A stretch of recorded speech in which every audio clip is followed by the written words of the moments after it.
Hey Joe fans, I'm John Setzler. Welcome back to the Kamado Joe Cooking Channel for our New Year's 2016 edition of Joe Talk.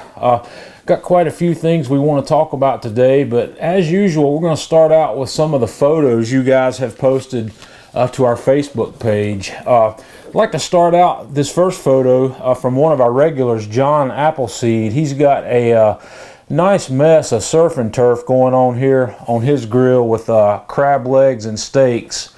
Looks really delicious. It's one of those favorites. A lot of people like to do this sort of thing on the grill, and those crab legs and steaks look outstanding. Our second picture comes from Ryan Forsman, and this is Asian style beef short ribs. And when I was looking at Ryan's picture here, I realized something. We've never done short ribs on the Kamado Joe Cooking Channel, so that's going to be coming up. We're going to do some of those real soon, and I might talk to Ryan about what he's done here and build on that. That looks really delicious. Our third picture comes from Paul Daly, and this is a cranberry orange smoked ham. This is a very popular sort of cook around Christmas. I see a lot of hams going on, and this can fall into the category of what we call a double smoked ham. A lot of people will buy a pre-smoked ham at the grocery store, or one of those spiral sliced hams, and they'll smoke it again and cook it up to an internal temperature of like 140 degrees or so, since the meat's already cooked. And they'll add their own rubs, their own flavor layers with glazes and things. And this cranberry orange flavor combination is a really good one to go with ham. Any kind of fruit goes really well with pork, and Paul, that ham looks delicious. Our fourth picture comes from David Goss with a Christmas Eve meatloaf, and I don't have the details or anything on what he actually put in there, but let me tell you guys, meatloaf is a fantastic recipe to cook on your Kamado. The ground beef, ground pork, or whatever kind of ground meat you're making your meatloaf with, it takes on smoke very well, and it doesn't take a whole lot of smoke to produce a really delicious meatloaf on your grill. So if you've not tried doing a meatloaf on your grill, there's at least one video of that on the Kamado Joe Cooking Channel here, so check that out and give it a try. Number 5 comes from Doug Keller, and Doug did a pork crown roast. I saw quite a few pork crown roasts coming up around Christmas after we did our video earlier in the month, and I'm glad that a lot of you guys decided to try that. Everybody that I read about who posted pictures and comments on their own crown roast cooks, you guys did a great job. Everything looked delicious, and Doug, yours looks outstanding as well. The meat's really good quality. So pork crown roast, like I said, if you want to shake things up on your Christmas or any other kind of big event, a dinner table, and put together a relatively inexpensive piece of meat that'll feed a lot of people, give this pork crown roast a try. You're going to like it. Number 6 comes from Fred Jennings. Freddie's done a stuffed beef tenderloin. This is another recipe that's really versatile. You can do a whole lot of things with it. You can butterfly that tenderloin and put all sorts of things in it and roll it back up and kind of make beef pinwheels with it. It's really something that's fun to do, and I think we're going to have to do one of those on the Kamado Joe Cooking Channel here really soon also. Number 7, our last picture for this month, comes from Stephen Manuel. I hope I pronounced that correctly. Some cedar plank salmon along with some oysters Rockefeller. That looks like one heck of a seafood meal getting ready to come off that grill. The oysters, we're going to do some oysters coming up soon also. I've got a new product I want to try out, which we'll be taking a look at. So that's going to wrap up our pictures for December. And I just want to thank everybody who posts pictures to the Kamado Joe Facebook page. Your photos are outstanding. Everybody loves looking at those, and there's a lot of comments going on. So be sure and post pictures of food that you've cooked on your Kamado Joe, and if possible, take pictures of it while it's on the grill. That's the kind that we like to feature here on the Joe Talk videos each month. So keep those photos coming. Okay, in 2016, I've decided I want to try something a little new as well. I want to up my game by learning to do some different types of cured smoked meats, sausages, bacon, homemade bacon, things that are cured and that we're going to smoke on the Kamado Joe. And to start this process out, I've picked up a couple of books. The first book I've gotten is called Charcuterie, The Craft of Salting, Smoking, and Curing. I picked this up on Amazon. This book is by Michael Ruhlman and Brian Polson, and I will post a link in the video description here on YouTube to this book if you're interested in having a look at it. I have spent a good bit of time already in this book, and I've learned a lot of things. I've learned some things by accident, actually, that we're going to talk about when it comes to brining. Brining and curing are not exactly the same thing, but they're very similar. They're both processes that are actually going to have preservation properties in the meat. So I've learned a couple of things about brining that will flow over into our other cooks, like chickens and turkeys, where we do a brine. I've learned a few things that we'll share later on that, but this book has got some really great information in it about how to do smoked cured meats, sausages, and we're going to be looking at some recipes in this book specifically. I also picked up this book called The Art of Charcuterie by John Kowalski and the Culinary Institute of America.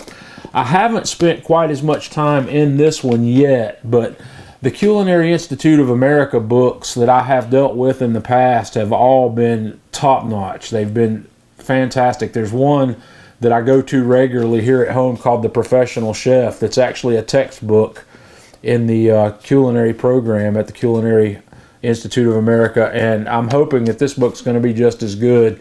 There's a lot of good things in here. I've browsed a lot of the recipes in it, but I haven't gotten deeply into the technical information here yet. But these are the two books that I'm going to be using myself as I learn the art of charcuterie.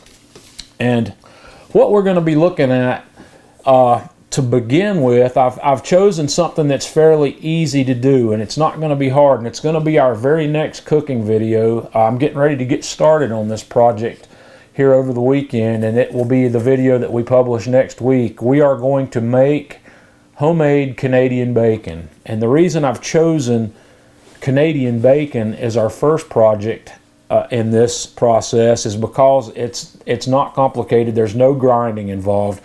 Our Canadian bacon is going to be made from a pork loin roast, and I've got a big pork loin roast in the refrigerator. I'm actually going to cut it in half. I'm going to do half of it one way, and then later I'm going to do the other half another way.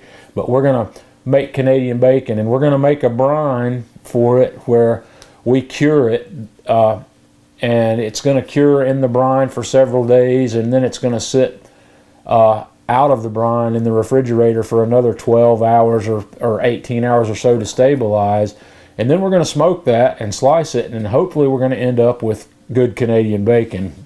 And I'll talk more detail about that recipe when we get into that video. We're going to look at all the specifics, but the difference that I've learned so far between brining and curing, like I said, there's not a lot of difference, but there's one ingredient. Let me show you.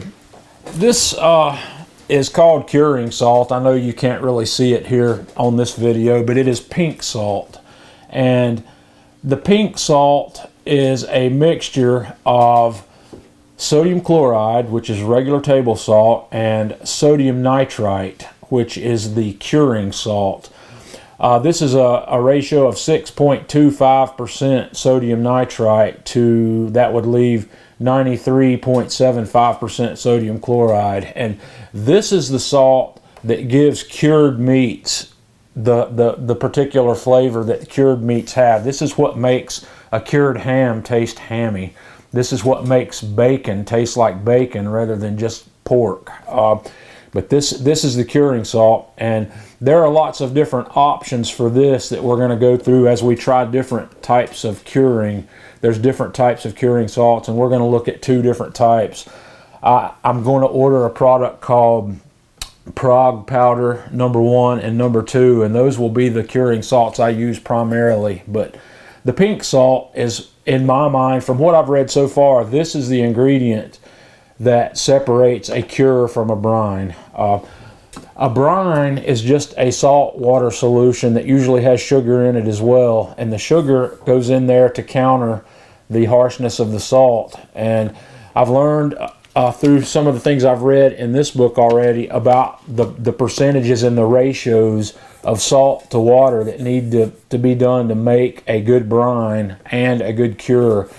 Some of the things that we talk about when we brine a turkey or when we brine a chicken is the amount of salt you put in there, or the longer you leave the bird in that brine, the saltier it gets. Well, we can actually control that by controlling the amount of salt that goes in the brine. One of the things I've read in the book here is that if you make your salt concentration 3 to 4%, you can leave it in there indefinitely and it won't over salt. It won't get too salty. And it looks like 5% by weight is what we're going to be looking at for a lot of these brines and cures that we're going to do. But I'm really looking forward to doing some of this stuff, and I'm hoping that some of you guys are going to follow along with me and try some of this as well. Like I said, we're going to start out with Canadian bacon. We're going to do some regular bacon from pork belly. We're going to do some sausages, and there's two types of sausages I'm personally particularly interested in learning to make. One of them is a Spanish chorizo, and the other one's an andouille sausage. Those are two sausages that I really love, so we're going to try some of that. We're going to make some breakfast sausages. We're going to do lots of different things. We might make some bratwursts. We might make salami. We might make pepperoni. There's just a lot of things, a lot of options that we can make here. So follow along with us. In the coming months, we're going to do some of these things, and feel free to leave me a comment or ask me a question or give me some suggestions of things. And for some of you out there who are already making sausage, I'd love to hear feedback from you and tips on what I can do. Like I said, I'm totally new to this, so I'm going to learn it with you. So we'll get started on that and come back next week for our video, and we'll have that Canadian bacon done. I'm really looking forward to that. So until next time, this is John Setzler with Kamado Joe Cooking Channel.